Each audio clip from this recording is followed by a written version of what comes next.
Olá, meus irmãos, a paz do Senhor. Sou o professor Júnior Queiroz, do Seminário Beira Cristã. Nossa aula hoje é no curso básico sobre Apocalipse, capítulo 11 do material impresso, carta à igreja de Laodiceia, né? A igreja perigosa, né? Laodiceia era uma cidade conhecida pela sua riqueza, bem situada, comércio abastado, famosa por seu trabalho em manufaturas de lã. Foi inteiramente destruída por um terremoto também, né, como a outra passada, tá? No reinado do imperador Nero, entre os anos 60 e 61 depois de Cristo. Ela foi reedificada depois do terremoto, né, com um recurso levantado pelos ricos da cidade. E Epáfras, né, um dos discípulos de Paulo, trabalhou nela e fundou uma congregação, conforme a gente vê em Colossenses capítulo 4.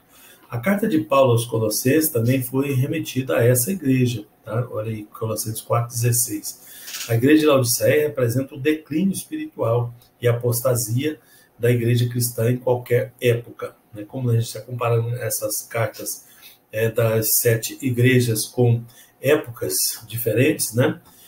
Com cada igreja representando uma época, né, da igreja, tá? Essa aqui representa o declínio espiritual da igreja em qualquer época. Jesus conhece as obras de Laodiceia, Jesus sabe de tudo, é claro, né? Ele prescruta, né, o nosso prescrutar, tá? O nosso coração. Ele sabe, né?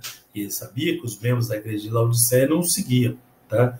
Por isso não os distinguiu com uma palavra de consideração.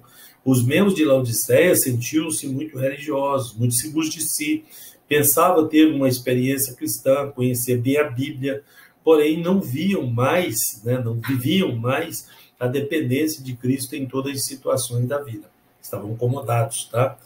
Por falar em comodismo, né, essa é a igreja mais concentrada no comodismo religioso do que em ser comprometida com os fundamentos da fé. Ela está mais interessada no comodismo religioso do que no comprometimento, né, com as doutrinas fundamentais. Jesus diz que a igreja em Laodiceia não era nem fria nem quente. As figuras aqui utilizadas eram muitíssimo claras para os laodicenses, né, que moravam próximo às duas fontes especiais de água. Né, uma que ficava em Hierápolis, que tinha piscina de chafariz com água quente, medicinal, né, e a outra em Colosso, tá, que fornecia água pura, fria e refrescante. A água morna tinha pouco ou nenhum valor. Dessa forma, né, Laodiceia não era nem quente, no sentido de ser uma água terapêutica para aqueles que estavam doentes, e nem fria, no sentido de poder refrescar, né, água refrescante aí para os que estivessem espiritualmente desgastados. Né, uma figura de linguagem aqui no caso. Tá? Verdadeiramente, essa igreja fez Jesus ter vontade de vomitar. Né? Acho que ele procurou a palavra mais nojenta que tinha no dicionário para falar o que ele estava sentindo, a repulsão que ele estava sentindo por essa igreja que não estava servindo para nada aí, né? Nem para esquentar, nem para esfriar. O evangelista Alcides Jux concorda que os membros da comunidade de Laodiceia foram pessoas que cumpriram as suas obrigações religiosas, não trilhavam o caminho dos perdidos, mas também não seguiam a Jesus fervorosamente. Eles não queriam que Jesus fosse o centro de suas vidas, tá? Colocaram-no na periferia, né, entre muitos afazeres. Né, o eixo da sua vida espiritual era o comodismo religioso. Havia palavras religiosas, mas não manifestação de amor para com Jesus, né, não atitude religiosa. Tá? Era muito superficial. A igreja mais preocupada com sua aparência do que com o fervor espiritual. A igreja de Laodiceia é a igreja popular, satisfeita com sua prosperidade, orgulhosa dos seus membros ricos, e sua religião era apenas uma grande simulação. Né? O erudito George Heldon Ladd escreve que a carta não menciona perseguições por funcionários romanos, dificuldade com judeus ou qualquer tipo de falsos mestres na igreja. Laodiceia era muito parecida com Sardes, né? Um exemplo de cristianismo nominal, de cristianismo acomodado. A maior diferença é que Sardes ainda havia um núcleo de pessoas que tinham preservado uma fé viva, enquanto que a igreja de Laodiceia estava tomada pela indiferença totalmente. Provavelmente, muitos membros da igreja participavam ativamente da alta sociedade e essa riqueza econômica exerceu uma influência mortal sobre a vida espiritual da igreja. Tá? Uma independência, né? A independência da igreja, a igreja mais concentrada na autossuficiência do que na dependência de Deus, é uma igreja independente. Né? Jesus se serviu da economia local para ilustrar essa autossuficiência da igreja. Né? O pastor Richard Maury afirma que Laodiceia era o centro bancário de destaque, é um lugar rico. Tá? Ele nem ao menos necessita do auxílio de Roma em tempos de crise. E como a igreja também se declara em estado de pobreza espiritual, a cidade também tinha elevada reputação na área da medicina. Tá? Em Laodiceia ficava a sede de uma famosa escola de medicina, onde, de tão famosos, os médicos tinham os seus nomes gravados em moedas de circulação local. Tá? O pó da Frígia era mundialmente exportado para ser usado como remédio para os olhos e para os ouvidos. Então, Laodiceia estava tão preocupada em construir uma reputação restauradora de visão física aos cegos, que a sua igreja nem percebeu que ela mesma tinha se tornado espiritualmente cega. Né?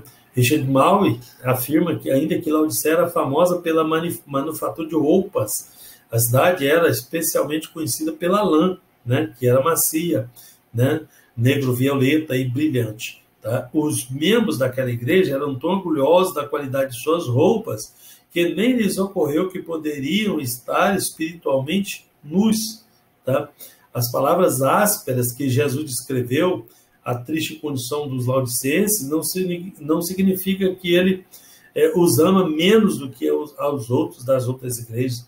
Percebe-se que a sua atitude em relação à igreja não era punitiva, mas disciplinadora, era corretiva. Tá? E como Deus corrige aquele a quem ama, né, como diz a própria palavra, aí estava a correção. Né?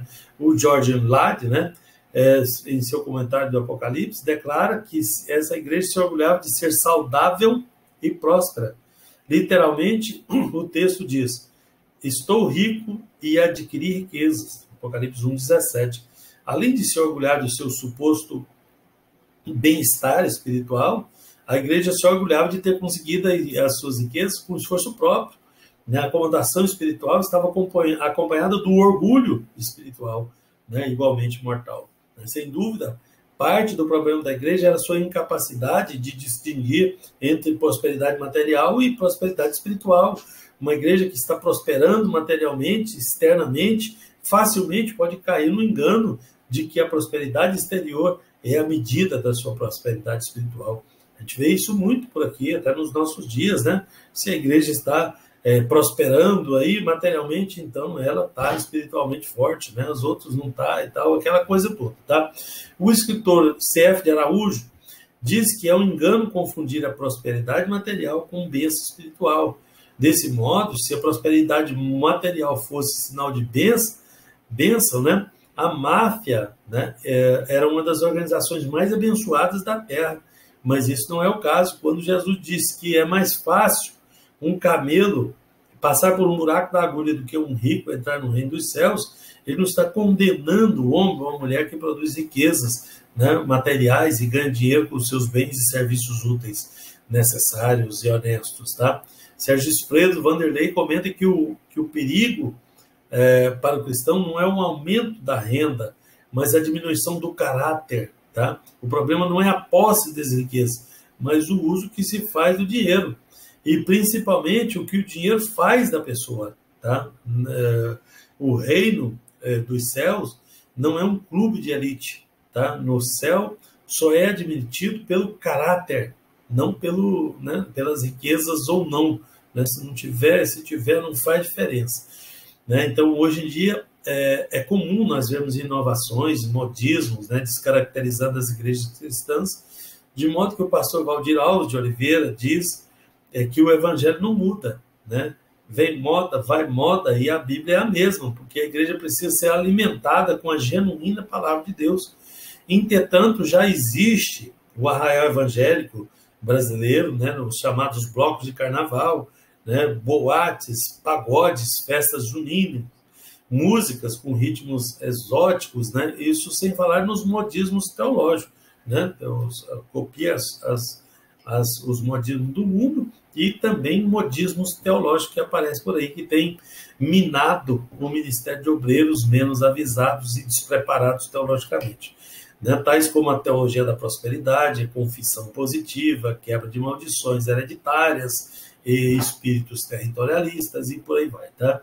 Essas teologias não estão centradas na Bíblia, né? Não promovem o viver em santidade, muito menos divulga a salvação eterna, mas visam apenas bens materiais e a satisfação do ego do homem, tá? São modismos doutrinários com intenção obscura para o conforto passageiro de um homem, né? Do ser humano, tá?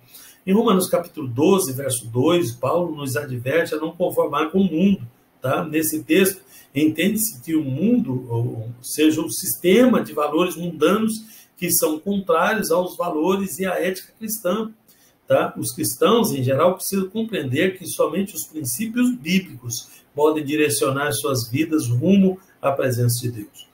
O apóstolo João declara que o mundo está no maligno, ou seja, o secularismo tem influenciado o mundo e também influencia a atual igreja, tá?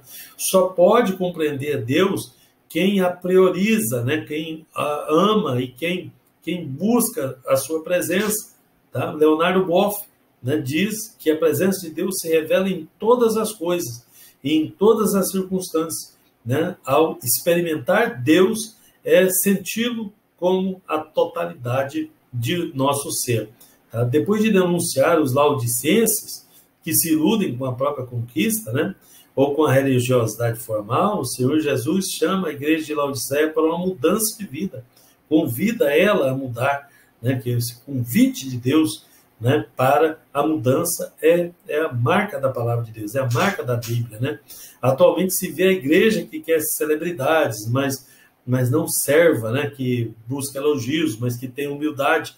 Percebe-se ainda uma busca desenfreada pelos holofotes da fama e do espaço entre as elites. Certamente não é isso que Jesus quer para a sua igreja.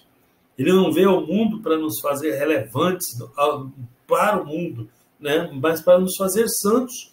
O professor de teologia Sérgio Gisfredo Vanderlei entende que a melhor coisa que o homem ou a mulher pode fazer por si mesmo e pelo bem da cidade onde vive é unir-se a Deus e viver no Espírito.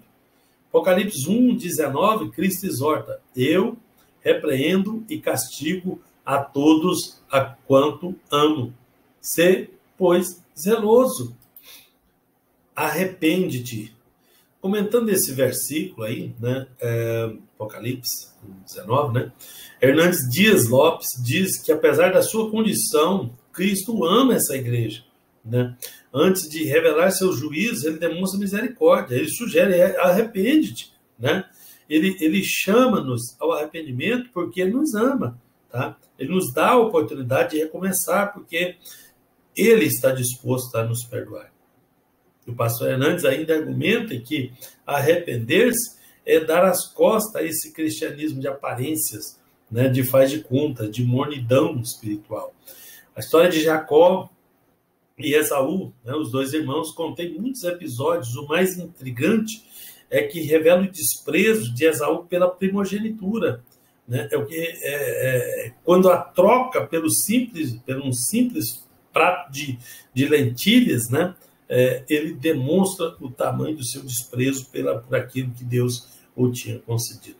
De certo modo, a síndrome de Esaú ainda influencia muitas pessoas na igreja, pois estamos trocando o nosso direito de primogenitura por um prato de lentilhas das glórias humanas, né? Rendendo-nos às autoridades cívicas e religiosas quando as colocamos em pedestais, né? Dessa forma, estamos claramente afrontando o nosso único e bendito Senhor, que não divide a sua glória com ninguém. Não podemos nos tornar insensíveis a ponto de desprezar a presença de Deus. A presença de Jesus Cristo deve ser buscada e sentida em todos os crentes. Agora, Cristo convida a igreja de Laodiceia para ter comunhão com ele. Eugene Peterson, né, escreve que a comunhão em Cristo e com Cristo se reflete na comunhão que temos uns com os outros. Uma vida eucarística, né, é vivida inteiramente, do começo ao fim, em comunidade, juntos. Alcides Jacques, de forma acertada, declara que, como na vida cristã dos membros da comunidade de Laodiceia se enraizou o comodismo, né, e a autossegurança, Jesus retirou-se, né, porém não os esqueceu, né, afastou, mas não esqueceu, né, até aconselhou: arrepende-te. Pacientemente ele bate na porta e chama com amor, né? Quem tirar a trave da negligência e recolocar Jesus no centro de sua vida, experimentará a comunhão profunda com a qual ele presenteia os seus seguidores. Essa comunhão elimina uma vida espiritual indiferente e morna e nos torna fervorosos seguidores de Cristo. Jesus nos convida para um relacionamento pessoal com ele. É um convite para cear, né? É cear, como diz o hino. Cristo escreve as 7 igrejas, né? Escreve 7 cartas para as 7 igrejas. E mesmo que fossem diferentes entre si, eram tão amadas por Jesus que ele amorosamente as contactou para informar o que pesava a respeito de sua conduta. Para ele, Éfeso era a igreja que abandonou o primeiro amor, como nós vimos. Esmirna era a igreja sofredora. Pérgamo era a igreja acomodada. Tiatira, a igreja tolerante. Sardes, a igreja agonizante. Filadélfia, a igreja obediente. E Laodiceia, a igreja cheia de si e vazia de Deus. Devemos nos lembrar da mesma maneira como o Supremo Pastor olhou para as igrejas da Ásia Menor, ele olha para as igrejas do século XXI com os mesmos olhos e com o mesmo pensamento. Deus abençoe.